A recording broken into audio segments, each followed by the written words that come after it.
Buenos días o buenas tardes, no sé muy bien en qué momento estamos. No pensaba empezar así, pero en un foro de educación, teniendo a uno de mis profesores de EGB aquí delante, no podía por menos que agradecerle la contribución que has tenido a que yo esté aquí, a que esté aquí hablando.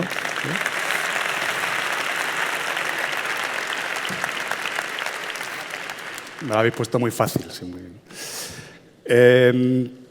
Bueno, han leído un poco de mi currículum, mi biografía, y la verdad es que estoy muy involucrado en muchas iniciativas de emprendimiento social, pero yo la verdad es que sobre todo soy un emprendedor de la subespecie empresario. Y me transformo en emprendedor social y en profesor de vez en cuando, pero quería traeros un poco una reflexión sobre cómo mi experiencia de ese tipo de emprendimiento hemos sido capaces de aplicarlo en programas de la Fundación Create. Me he comprometido con la organización a ser un poco conciso, a ver si somos capaces de recuperar un poco de tiempo. ¿Llevo ya 10 minutos de charla? No. Ah, vale. Bueno, pues para ser conciso, dejadme un momento que os hable de mi abuelo.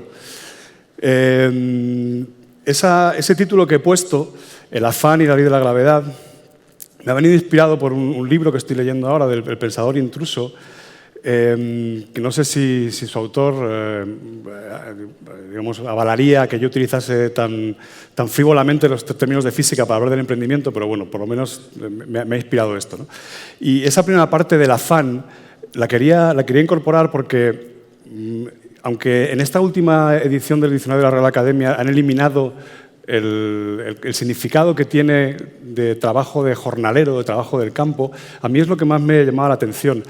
Posiblemente porque mi abuelo usaba mucho esta palabra y yo lo asocio a eso, ¿no? A ese trabajo fatigoso del campo que todo ocupaba, ¿no? Que toda la conversación con la familia ocupaba cuando éramos pequeños. Mi abuelo era herrero y agricultor. Y yo tuve la suerte de poder trabajar con él, ser jornalero durante algunos años para ganarme algo de dinero en el verano y verle absolutamente ensimismado, enfocado, concentrado en lo que estaba haciendo, con toda la cabeza y toda la mente puesto en aquello, ¿no? En lo poquito que yo pude verle en la fragua, pues la fragua era un sitio donde los niños pudiéramos jugar, también le veía con esa concentración y con ese foco y la atención, ¿no? Era maravilloso ver cómo un hombre con el que apenas se podían cruzar 3 palabras durante el día se metía en la fragua y salía con cosas maravillosas, ¿no? Posiblemente de ahí venga esta idea del trabajo, del foco en lo que estamos haciendo en lugar de lo que queremos conseguir, el foco en el resultado, de estar mucho más presentes en la acción.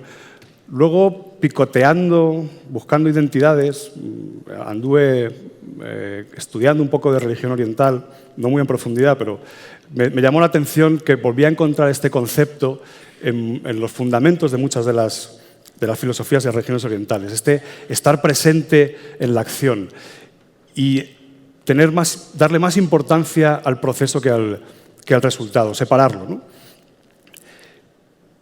Eso me llevó a intentar buscar, bueno, cuando fui incorporando esto a mi manera de trabajar, me fui dando cuenta de que no solo me permitía trabajar mucho mejor, sino que además me brindaba ese éxito que se estaba buscando al final, ¿no? ese resultado.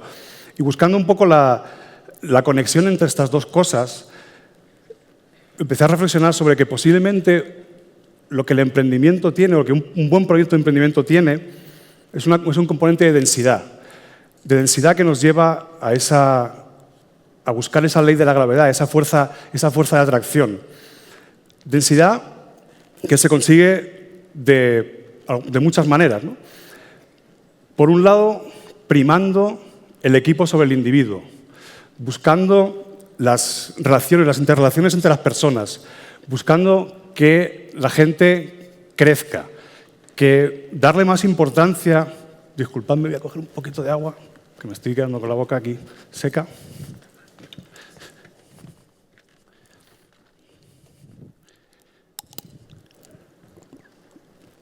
Sí, os decía, dándole más importancia a la interacción entre las personas, a cómo esa relación va generando materia, va generando masa, va generando matices.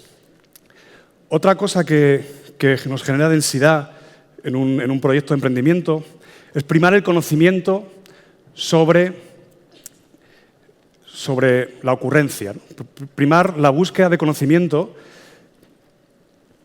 intentar encontrar... Uy, me vais a disculpar, se me está yendo un poco el discurso. O sea, intentar encontrar algo profundo, algo que nos genere matices, encontrar nuevas alternativas, nuevos caminos, en lugar de aplicar las soluciones que ya se conocen. Otra cosa que nos ayuda a generar densidad es la honestidad en el propósito. Conseguir que la gente con la que trabajas, que el equipo de gente con la que estás trabajando, encuentren eso que los artistas llaman la verdad. Esa necesidad de enraizar lo que estás haciendo con algo más profundo. Todos estos componentes, como decía, nos ayudan a conseguir que nuestros proyectos tengan una masa, que tengan una fuerza de atracción, que al final hacen que todo lo que tengamos alrededor, que todos nuestros recursos, que todos el talento que estamos buscando se acerque a nosotros. Esto lo hemos ido incorporando a los programas de la Fundación Create.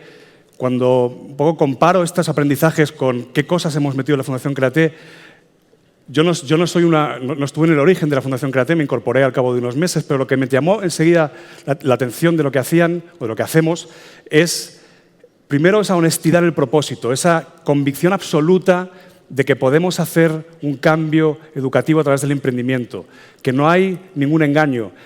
La gente que habéis trabajado con nosotros sabéis cómo se transmite esa energía en los programas. Lo segundo es esta idea de buscar el conocimiento, de no buscar los lugares comunes. Recuerdo el aprendizaje que tuvimos del primer año al segundo, del piloto al primer año de implementación, que todavía había mucho foco en el primer año de trabajo, en el piloto, había mucho foco en el resultado. Estábamos demasiado enfocados en el resultado. Y al final los proyectos que salían de los niños eran un poco limitados, no soñaban demasiado. Con una serie de cambios en el programa, conseguimos que los niños al final aprendieran a soñar mucho más grande, a trabajar de una manera mucho más abierta, a pesar de que había una tensión muy fuerte entre controlar el proceso y darle a los profesores algo que pudieran manejar o dejarlo muy abierto. Yo recuerdo una formación que hicimos, hacemos 2 formaciones con los profesores, una que hicimos a mitad de curso. Venían los profesores asustados, decían, los niños están teniendo ideas demasiado locas, no sé qué hacer con ellas, no sé cómo bajarlas a un prototipo, no sé cómo vamos a transformar esto en un proyecto viable. Recuerdo en concreto unos niños que habían inventado una mochila con unos cohetes que va a volar y los profesores decían, ¿yo qué hago? ¿Cómo voy a conseguir que una mochila con cohetes salga de esta clase? Y al final, trabajando precisamente con estas metodologías, pudimos hacer ingeniería inversa de sus ideas, llegar a decir, oye, ¿por qué estos niños quieren hacer esto? Y que los niños lo reflexionasen también con los profesores. Y se dieron cuenta que lo que les pasaba era que tenían un cierto malestar en los centros comerciales porque no veían por encima de las rodillas o de los pantalones de los adultos y entonces querían levantarse y elevarse y les recondujimos hacia crear unas mochilas con periscopios que pudieran al final solucionábamos el problema de otra manera, pero esa ansiedad que tenía el profesor de manejar la situación en clase se pudo resolver. Y para mí esto es muy, muy relevante de lo que hacemos porque como os decía, entre esa tensión entre hacer cosas que ya se sabe qué resultado van a dar y controlarlo, podríamos haber hecho una receta de cómo emprender y hacer un paso 1, paso 2, paso 3. Decidimos dejarlo mucho más abierto. El otro día me contaba Isabel que una de las cosas que ven más en los centros educativos es que en una sola clase 4 proyectos avanzan de una manera completamente diferente. No todos van al mismo tiempo, lo cual es una complejidad tremenda para los profesores. Sin embargo, les enseña mucho mejor a los alumnos porque son capaces de entender cómo se itera, de entender cómo se entra por un camino y uno se pierde y vuelve. Por último, la tercera cosa que para mí, de esos principios que generan densidad en un proyecto que trasladamos a la Fundación Create, tiene que ver con la colectividad, con esta idea de equipo, de la interacción entre individuos. Los profesores participan completamente del programa, lo co-crean. junto con nosotros, lo vamos evolucionando y avanzando. Y los profesores y los alumnos generan esta interacción y los alumnos entre ellos. Y esto es muy relevante porque al final emprender tiene mucho que ver con la autoconfianza, con saber gestionar mejor tus emociones. Yo esto cuando lo enseño a adultos también les digo lo mismo. Innovar, emprender, ser creativo no tiene tanto que ver con las técnicas que uses, con las metodologías, sino con ser capaz de tener un pantonero emocional mucho más grande y saber que cuando te pierdes eres capaz de reencontrarte, cuando te frustras eres capaz de seguir adelante. Y ese tipo de trabajo es el que metemos en los programas para que las relaciones entre profesores, alumnos, los propios alumnos, se refuercen y generen esa confianza que les da para emprender. Bueno, en definitiva, aquí tenéis gente trabajando en clase, en diferentes proyectos. En definitiva, lo que intentamos hacer es enseñar a los chavales, a los alumnos, que todo aquello que piensen se puede hacer, que todo lo que sueñen lo pueden llevar a cabo y que en ese camino de llevarlo a cabo a veces tendrán que tener coraje para liderar, a veces tendrán que tener humildad para seguir, para saber escuchar a los demás, para poder jugar diferentes roles, que el gozo mismo del camino, el gozo mismo de trabajar, del trabajo bien hecho, de lo que te satisface, es más importante muchas veces que el resultado que obtienes, sobre todo en este caso. Es muchísimo más importante que el resultado que obtienes, porque el resultado al final es efímero, pero todo esto se queda, es lo que al final aprenden. Yo entiendo que a esas edades esta reflexión no sean capaces de hacerla de esta manera, pero por lo menos nos queda un poco la esperanza de que plantemos esta semilla y, bueno, aunque vaya sedimentando con diferentes experiencias, pues con un poco de lluvia por aquí y un poquito de riego controlado por allá, en algún momento esa flor les nazca y recuerden, tengan esa memoria emocional de decir, yo esto ya lo hice, yo sé emprender, que es exactamente la sensación con la que se quedan ahora. Cuando acaban el programa dicen, yo ya soy emprendedor. Los demás no lo sé, pero yo ya sé emprender. Muchas gracias.